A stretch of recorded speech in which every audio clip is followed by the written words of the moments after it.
नमस्कार। आकाशवाणी से प्रस्तुत है समाचार संध्या।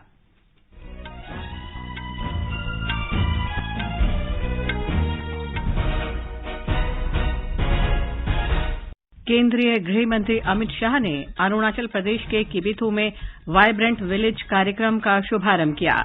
उन्होंने कहा, किबिथु देश का पहला गांव है, आखिरी नहीं।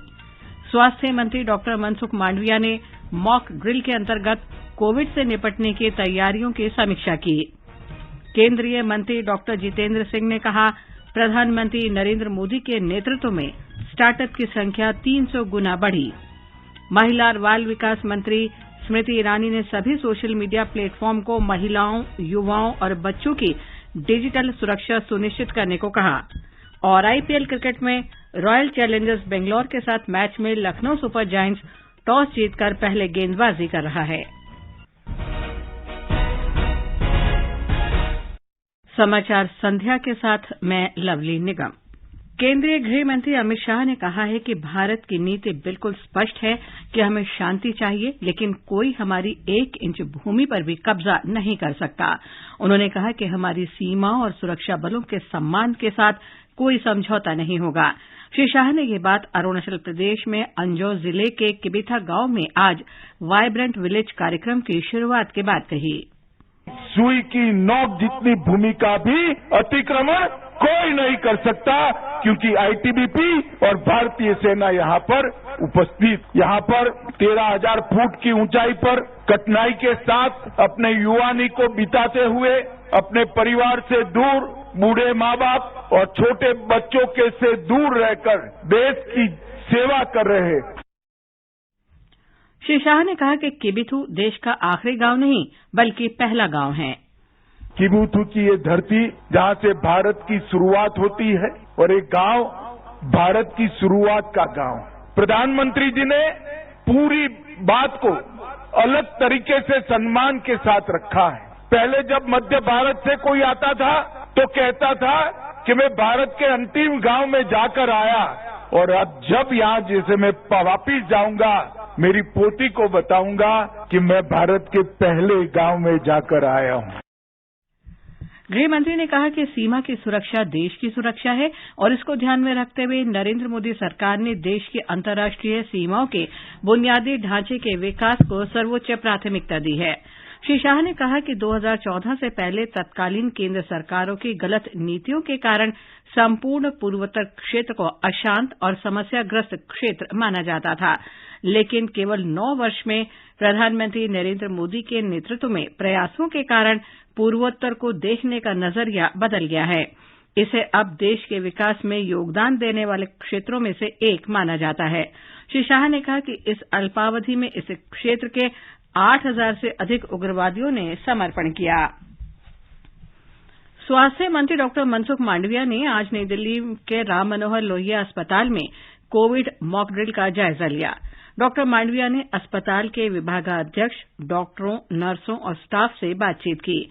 देश भर के सरकारी और निजी अस्पतालों में कोविड प्रबंधन से जुड़ी तैयारियों की समीक्षा के लिए 2 दिन तक राष्ट्रव्यापी मॉक ड्रिल आयोजित किया जा रहा है। इस दौरान अस्पतालों में कोविड की रोकथाम और प्रबंधन के लिए दवाओं, आईसीयू बेड और मेडिकल ऑक्सीजन सहित उपलब्ध संसाधनों का आकलन किया गया। आकाशवाणी का समाचार सेवा प्रभाग आज रात 9:30 बजे अपने साप्ताहिक कार्यक्रम पब्लिक स्पीक में बढ़ते कोविड संक्रमण से निपटने की तैयारियां विषय पर चर्चा प्रसारित करेगा। कार्यक्रम में नीति आयोग के सदस्य और कोविड प्रबंधन संबंधी अधिकार प्राप्त समूह के अध्यक्ष डॉक्टर वीके पॉल भाग लेंगे। श्रोता विशेषज्ञ से कोविड संक्रमण से निपटने के लिए बचाव के उपाय, उपचार और इससे जुड़े प्रश्न पूछ सकते हैं।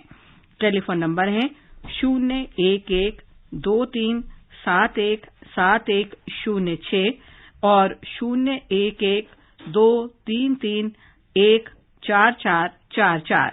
श्रोता अपने प्रश्न व्हाट्सएप नंबर 9289094044 पर भी भेज सकते हैं। हमारे Twitter handle @AIR news alerts पर भी #AskAIR से प्रश्न पूछे जा सकते हैं। इस कार्यक्रम का सीधा प्रसारण एफएम गोल्ड चैनल और अतिरिक्त मीटरों पर सुना जा सकता है। विज्ञान और प्रौद्योगिकी राज्य मंत्री जितेंद्र सिंह ने कहा है कि पिछले 9 वर्ष में देश में स्टार्टअप की संख्या 300 गुना बढ़ी है। राष्ट्रपति भवन में राष्ट्रीय नवाचार पुरस्कार कार्यक्रम में उन्होंने कहा कि 2014 में 350 स्टार्टअप की तुलना में इस समय देश में 100 से अधिक यूनिकॉर्न के साथ 90,000 से अधिक स्टार्टअप हैं। उन्होंने बताया कि इसी अवधि में जैव प्रौद्योगिकी स्टार्टअप की संख्या भी लगभग 50 से बढ़कर 6,000 हो गई है। डॉक्टर सिंह ने इसका श्रेय 2016 में आरंभ हुई प्रधानमंत्री नरेंद्र मोदी की विशेष स्टार्टअप योजना और अंतरिक्ष तथा जैव प्रौद्योगिकी क्षेत्रों में निजी भागीदारी शुरू करने को दिया। ये समाचार हमारे वेबसाइट newsonair.com/हिंदी और हमारे mobile app news on AIR पर भी उपलब्ध हैं। महिला और बाल विकास मंत्री स्मृति ईरानी ने कहा है कि सभी सोशल मीडिया प्लेटफॉर्म पर महिलाओं और बच्चों सहित सभी उपयोगकर्ता की डिजिटल सुरक्षा सुनिश्चित होनी चाहिए। श्रीमती ईरानी ने कहा कि महिलाओं की डिजिटल सुरक्षा के प्रति और अधिक सतर्क रहना जरूरी हो गया है, क्योंकि इस डिजिटल युग में उनकी छवि गलत ढंग से प्रस्तुत की जा रही है। आज नई दिल्ली में एक सम्मेलन में सोशल मीडिया प्लेटफॉर्म पर फर्जी खातों का उल्लेख करते हुए श्रीमती ईरानी ने कहा कि ऐसे खातों की पहचान और उन्हें हटाने के लिए एक तंत्र होना चाहिए। उपराष्ट्रपति जगदीप धनखड़ ने देश में तनाव और दबाव को खत्म करने की संस्कृति विकसित करने की अपील की। नई दिल्ली में विश्व होम्योपैथी दिवस के अवसर पर उपराष्ट्रपति ने कहा कि स्वास्थ्य देखभाल केवल चिकित्सा उपचार तक ही सीमित नहीं है, बल्कि इसमें एक व्यक्ति की शारीरिक, मानसिक और भावनात्मक सेहत और एक समुदाय का सामाजिक और आर्थिक परिवेश भी शामिल होता है। इस वर्ष Bharat has the presidency of G20 क्या मोटो दिया है? हजारों साल की संस्कृति का निचोड़ है। One earth, one family, one future, और बिना स्वास्थ्य के फ्यूचर हो नहीं सकता। हमारी आस्था वसुधैव कुटुंबकम ये महाउपनिषद का एक मंत्र है, और जब इस विचारधारा से हम जुड़े हुए हैं तो निश्चित रूप से पहला सुख निरोगी काया। विश्व और जन कल्याण के लिए स्वस्थ रहना जरूरी है। भारत और वियतनाम ने संयुक्त राष्ट्र समुद्र विधि समझौता सम्मेलन UNCLOS के महत्व पर जोर देते हुए यथास्थिति को बदलने वाली एकतरफा कार्रवाइयों और धमकियों को खारिज किया है और किसी भी विवाद का हल अंतर्राष्ट्रीय कानून के अनुसार करने की अपनी प्रतिबद्धता दोहराई है। राष्ट्रीय सुरक्षा सलाहकार अजीत डोभाल ने आज नई दिल्ली में वियतनाम के सार्वजनिक सुरक्षा मंत्री तो लाम के साथ द्विपक्षीय सुरक्षा सहयोग पर प्रतिनिधिमंडल स्तर की वार्ता की। पत्तन, पोत, परिवहन और जलमार्ग मंत्रालय ने सागरमाला नवाचार और स्टार्टअप नीति का मसौदा जारी किया है। इस मसौदा नीति का उद्देश्य समुद्री क्षेत्र में काम करने वाले स्टार्टअप और अन्य संस्थाओं को मजबूती प्रदान करना है।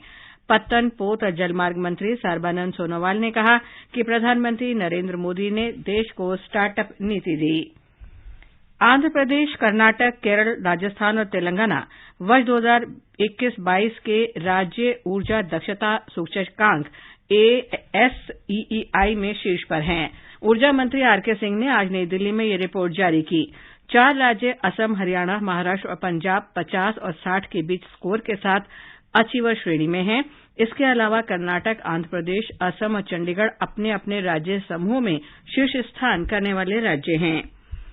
ये समाचार आकाशवाणी से प्रसारित किए जा रहे हैं। ताजा समाचार जानने के लिए आप हमारे Twitter handle @AIR News Hindi को फॉलो कर सकते हैं। प्रधानमंत्री नरेंद्र मोदी बुधवार को वीडियो कॉन्फ्रेंसिंग के माध्यम से राजस्थान की पहले वंदे भारत एक्सप्रेस रेलगाड़ी रवाना करेंगे। ये रेलगाड़ी अजमेर और दिल्ली के बीच चलेगी तथा जयपुर, अलवर और गुड़गांव में रुकेगी। नई वंदे भारत एक्सप्रेस 5 घंटे 15 मिनट में दिल्ली और अजमेर के बीच की दूरी तय करेगी। अब सुनिए आकाशवाणी के लोकप्रिय कार्यक्रम प्रधानमंत्री की मन की बात पर आधारित विशेष श्रृंखला। आज की कड़ी का विषय है वर्षा जल संरक्षण।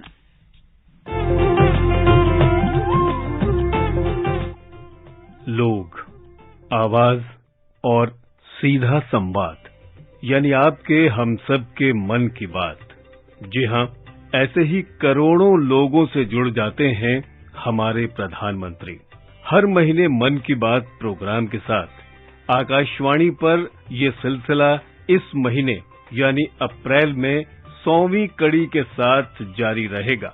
इसी विशेष मौके पर मन की बात कार्यक्रम से प्रधानमंत्री के चुनिंदा संबोधनों को फिर प्रस्तुत किया जा रहा है।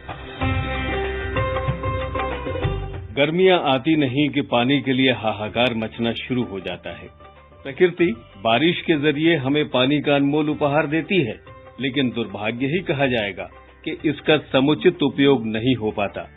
अगर बारिश के पानी का सही संरक्षण कर लिया जाए, पानी का दुरुपयोग न हो, तो कोई वजह नहीं कि दुनिया को जल संकट झेलना पड़े।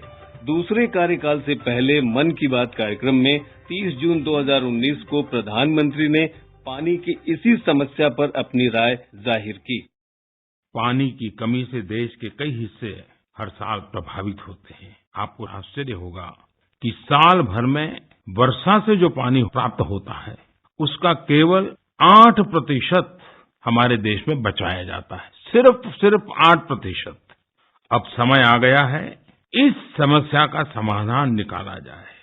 मुझे विश्वास है हम दूसरी और समस्याओं की तरह ही जन भागीदारी से, जनशक्ति से 130 करोड़ देशवासियों के सामर्थ्य, सहयोग और संकल्प से इस संकट का भी समाधान कर लेंगे।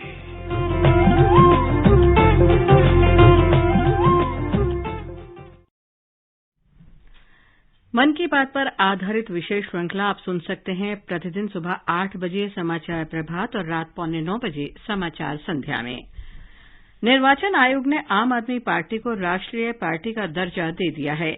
आयोग ने तृणमूल कांग्रेस, भारतीय कम्युनिस्ट पार्टी और राष्ट्रवादी कांग्रेस पार्टी का राष्ट्रीय पार्टी का दर्जा वापस ले लिया है। भारतीय वायुसेना और अमेरिका की वायुसेना के बीच आज से कॉप इंडिया 23 युद्धाभ्यास शुरू हुआ। 11 दिन चलने वाला ये अभ्यास पानागढ़, कलाईकुंडा और आगरा वायुसेना स्टेशनों पर आयोजित किया जा रहा है। इस अभ्यास का उद्देश्य दोनों देशों की वायुसेनाओं के बीच आपसी समझ बढ़ाना और उनकी सर्वोत्तम पद्धति को साझा करना है। बेंगलुरु में आईपीएल क्रिकेट में रॉयल चैलेंजर्स बेंगलौर का मुकाबला लखनऊ सुपर जायंट्स से हो रहा है। लखनऊ की टीम टॉस जीतकर पहले गेंदबाजी कर रही है। बेंगलौर ने ताजा समाचार मिलने तक 17 ओवर में 1 विकेट पर 160 रन बना लिए हैं। विराट कोहली 61 रन बनाकर आउट हुए। मोनाको के मोंटे कार्लो टेनिस टूर्नामेंट में भारत के रोहन बोपन्ना और ऑस्ट्रेलिया के मैथ्यू बेडेन की जोड़ी ने पुरुष डबल्स के प्री क्वार्टर फाइनल में जगह बना ली है। कौशल विकास और उद्यमिता मंत्रालय ने जम्मू कश्मीर के उधमपुर के आईटीआई कॉलेज में आज प्रधानमंत्री राष्ट्रीय प्रशिक्षुता मेले का आयोजन किया। प्रधानमंत्री नरेंद्र मोदी की परिकल्पना को साकार करते हुए कौशल भारत मिशन के अंतर्गत देश के युवाओं के लिए करियर के अवसरों को बल देने के लिए इसका आयोजन किया गया। आईटीआई उधमपुर के अधीक्षक नरेश सिंह ने आकाशवाणी से बातचीत की।